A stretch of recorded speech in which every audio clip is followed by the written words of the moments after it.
guys, what is up? Welcome back to my channel, and hello if you are new. My name is Andrea Johnson. I'm energy work practitioner and teacher and manifestation coach. Welcome to the Good Vibe Tribe. Welcome to Conscious Coffee Talks, where we discuss a topic to expand our consciousness and improve our lives.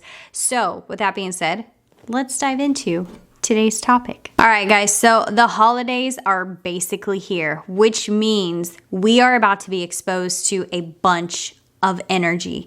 So if you are an empath, you know your little heart just jumped just like mine does every single year. You hear about the holiday season coming up. If you're like me, you probably think of, oh my gosh, Christmas parties, lots of people, social anxiety, being around family members I haven't seen in who knows how long, being around toxic people, big crowds in public places, trying to shop and get gifts, stressing about getting gifts, and stressing about trying to people please everybody, meaning overcommitting myself, having a hard time drawing boundaries. So guys, this video is going to be dedicated to helping you survive the holidays, to help you protect your energy, the mindset shifts that you need to adopt, and also the energetic hygiene practices that you can use to help yourself survive the holidays. There are 3 things that I have found to really help me protect my energy during the holidays. And the first one is learning how to draw boundaries. Boundaries are everything, guys. Boundaries is self-love for you and therefore the other person. That is what I call a boundary. One of my favorite quotes is, walls keep people out, but boundaries let people know where the door is. So boundaries are a form of self-love. They are not shutting somebody out, but they are just basically showing yourself love and communicating your needs to somebody. That is the key. Boundaries are communication of your needs. So I think one of the hardest boundaries for people to draw during the holiday season is saying no. Because the holiday season is known for the giving season, right? The gift giving season. And a lot of people overgive. And I really do feel like this is a conditioning that we have adopted as a society because of this.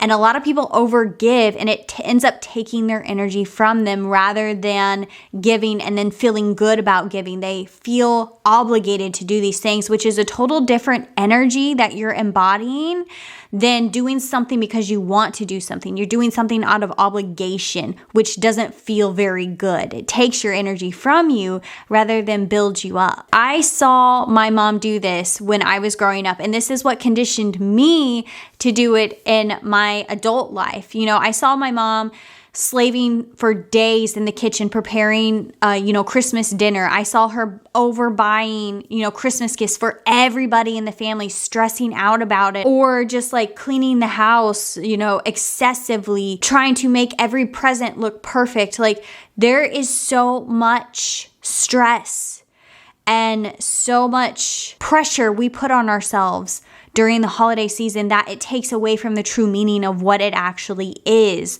the joy that is supposed to be in the holiday season. So saying no to what doesn't feel good for you is self-love. You're protecting your energy, because when you overgive, that is you giving your energy away. And then you end up feeling drained. It's not to say that you shouldn't do anything. You shouldn't give gifts or anything like that. It's just to say, be mindful and check in with yourself on, are you giving for the right reasons, or are you giving for obligation?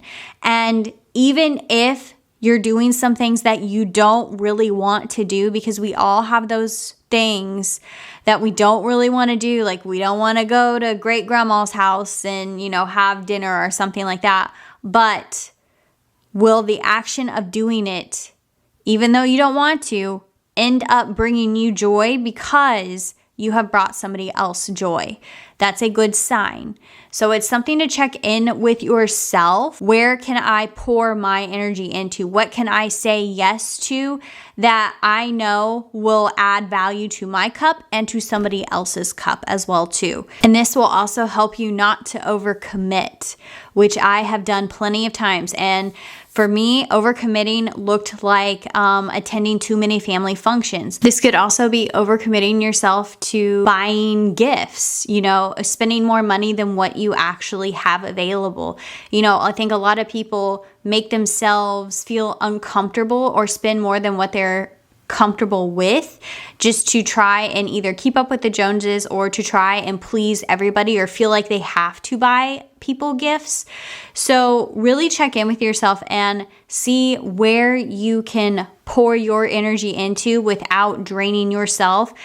Pour your energy into things that are going to build you up. So let's talk about boundaries with social settings, because your girly has social anxiety pretty bad, guys. And this even was with family, because my family is one of those that we had big Christmas dinners, not so much anymore, but we had the big Thanksgiving and the big Christmas dinners, and the house was packed with family members and family members that I hadn't seen in a long time either. There always was some form of anxiety around this, not just like the overwhelmingness of being around a bunch of people, which that in itself is a lot of anxiety for an empath, because you are feeling a lot of these people's vibrations, and literally it is energy coming into your field, and it can be interpreted as anxiety if you feel like you are not a social person.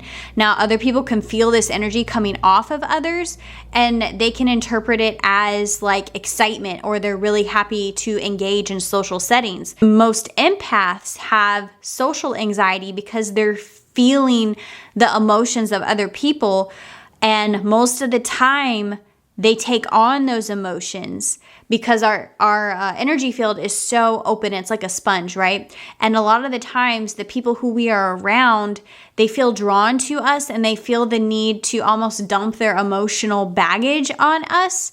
It's kind of like venting almost. People feel the need to vent or tell us their life issues or ask for advice or something. And that is just because the energy that you're spinning, they are drawn to it because they know that you're healing. You are the light. So this can also cause a lot of anxiety. So in social settings, guys, you're going to have to really speak up for yourself if somebody is crossing one of your boundaries. So meaning if somebody is dumping emotional baggage on you and you're not in a place to handle it, change the subject. If somebody is bringing up a toxic subject to you, and you don't want to talk about it, politely tell the person that you would rather talk about something else. So try to avoid conversations that have anything to do with politics or religion, things of that nature, things that are heavily opinionated that can really cause not so great conversations,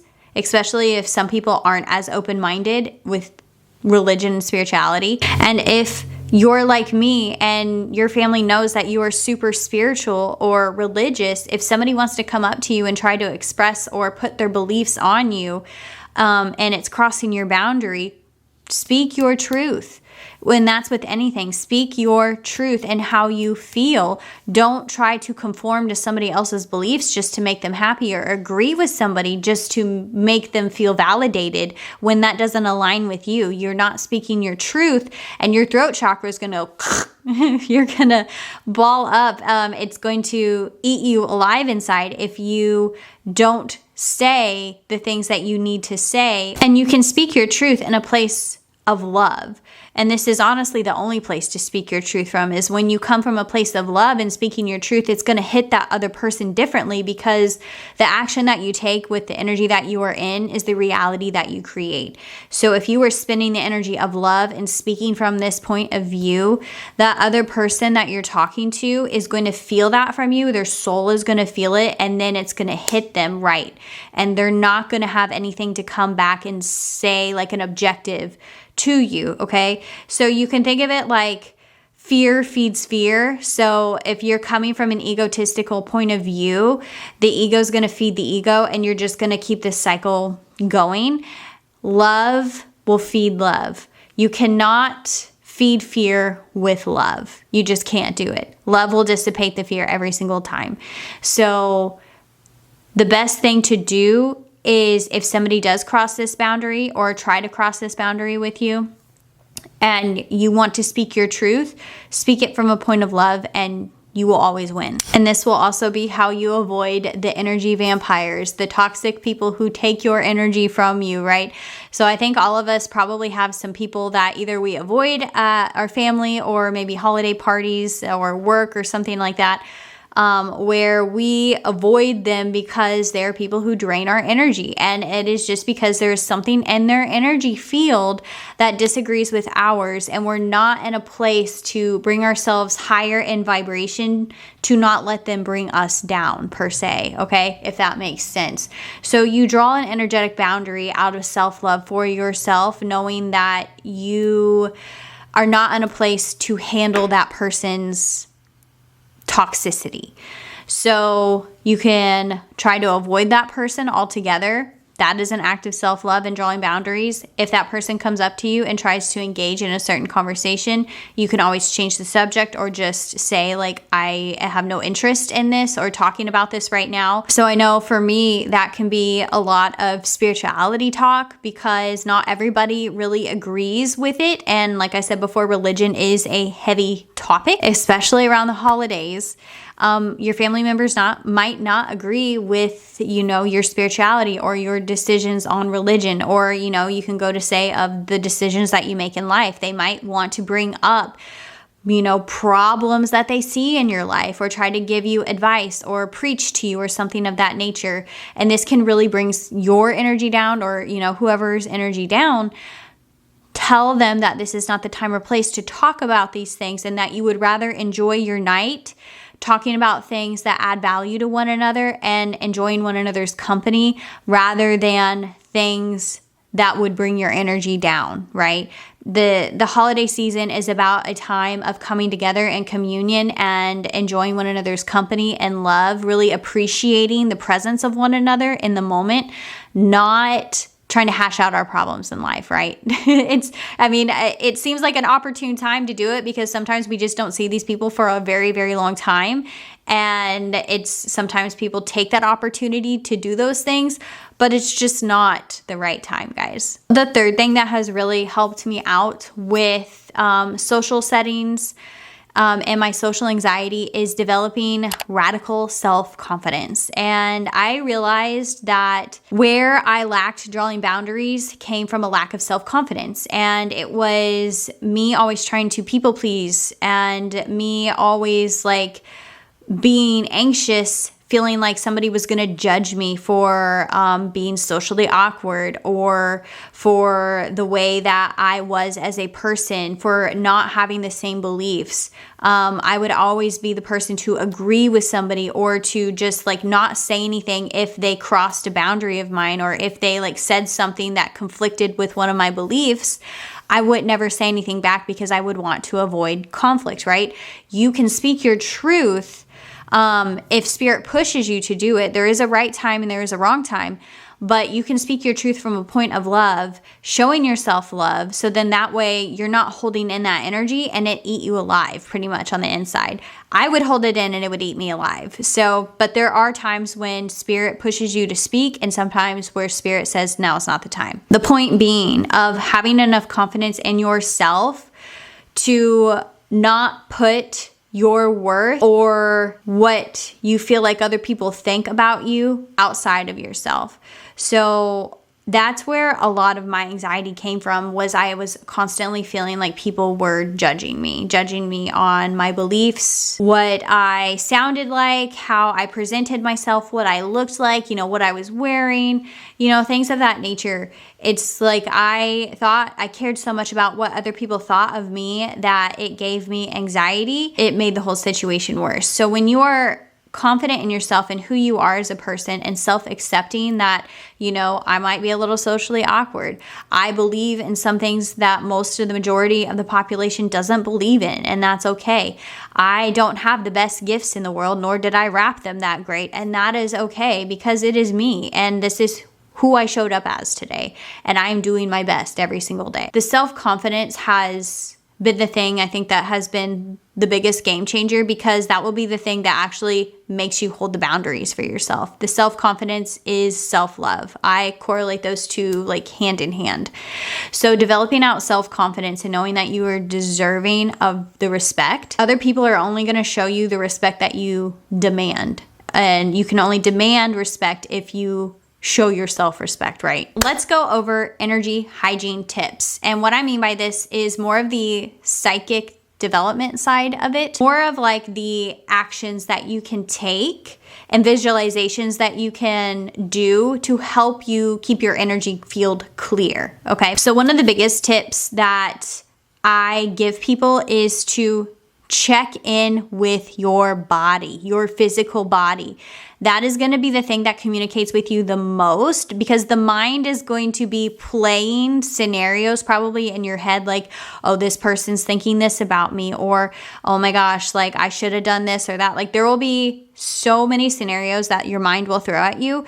You need to check in with your body, because that is where the true holder of your energy is, and where the communication is going to come in the clearest on how you are feeling physically, okay? So if you're around somebody and you're feeling physically anxious, like you're holding energy in your body, tension in your body that's causing anxiety, then you need to listen to that and honor that and understand that there's something in this other person's energy field that is conflicting with yours. It's some kind of trigger that is being activated for you. And that is okay. And it's not your fault. It's not the other person's fault. It's just what happens sometimes due to our previous experiences and, you know, our cellular memory that we store inside the body. If you feel overwhelmed or stressed or something, pay attention to where you're holding it in your body, because it will be able to tell you a little bit more information. You can ask it.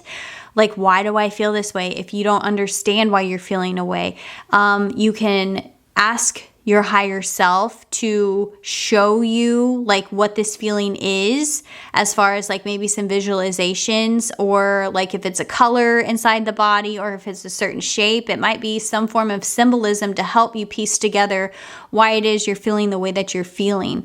I know for me, I look at like where I'm holding energy in certain body parts, and I associate that body part with a chakra. So a lot of the times when I feel anxious, I hold a lot of energy in my hips, and this is the emotional storage house of the body pretty much. So a lot of the times when I hold energy in my hips and I feel anxious, it is because I'm not grounded. So that is my sign that I need to go ground myself to get rid of this pent up energy. And honestly, grounding can help you out with any kind of energy that you're feeling, because Mother Earth takes that energy from your body and then will fill you up with her loving energy, her support, her feminine Mother Earth energy, right? So that can be something that you do, is take a break from the social setting that you're in, or just, you know, if you're feeling overwhelmed or anxious, go take a walk outside. Go put your feet in the grass. Go meditate and do a grounding meditation. Turn on some shamanic drums. I will actually pull out my shamanic drum and beat it over my hips, guys, because it frees up the energy in my root chakra.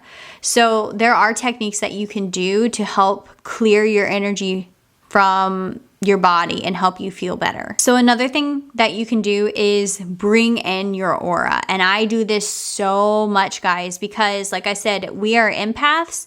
So the more empathetic you are, the more permeable your aura is, meaning it's going to intermix with other people's. You're going to feel more of what they feel. And you're honestly probably going to mistake it for what you're feeling. You're not going to know what you feel as opposed to what somebody else feels. Guys, trust me when I say that it's absolutely insane how easy it is we mix energies.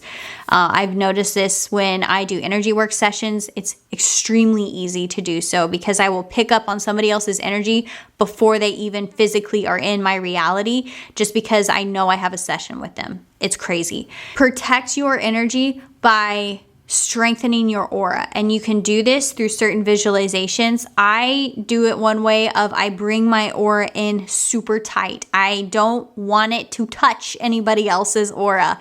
So when I feel like I'm feeling other people's energies that aren't my own, which means I'm getting thoughts that I normally don't think, I'm feeling vibrations that I normally don't feel. So these are all things to pay attention to when you're around other people, because we share energy like that, guys. It's just what happens. So when you bring in your aura and you keep it real tight, you make it stronger. So these other energies are not going to be accepted into your field. You're almost like putting up this shield almost. And this is another energetic method that I like to use. It's either drawing an energy bubble around yourself or actually drawing a metal shield around yourself with your mind's third eye.